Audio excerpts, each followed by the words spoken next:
The senator from Kentucky. I rise today to begin to filibuster John Brennan's nomination for the CIA. Without demanding more answers from the president, the problem is we're never getting any more answers.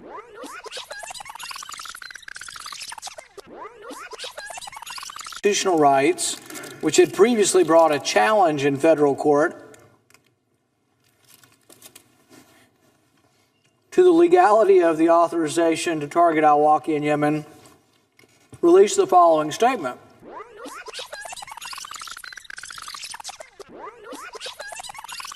I'd like to thank the senator from Utah for his expert constitutional analysis, and I rely on his advice and analysis of legislation, and want to thank him very much for being part of this debate. I want to thank the minority leader for his remarks and for his insightful questions. The question about whether or not the president has actually gotten involved with what would the rules be has actually been somewhat broached. He was asked at Google about whether this could occur, and he said, well, the rules would have to be different outside than inside.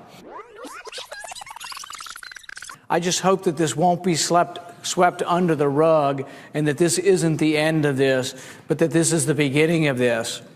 And I would go for another 12 hours to try to break Strom Thurmond's record, but I've discovered that there are some limits to filibustering, and I'm going to have to go take care of one of those in a few minutes here. But I do appreciate the Senate's forbearance in this, and I hope that if there are some on the other side of the aisle who have been listening and feel that they may agree on some of these issues, that if they will use their ability to impact the president's decision. And one will say that the Senate should be trying to restrain the executive branch, Republican or Democrat. And two, will use your influence to try to tell the president to do what I think really is in his heart, and that is to say, absolutely, we're not going to be killing Americans not in a combat situation, that we will obey the Constitution, that the Fifth Amendment does apply to all Americans, and there aren't exceptions. But I thank you very much for the forbearance, and I yield the floor. Mr. President. Senator from Illinois. There will be order.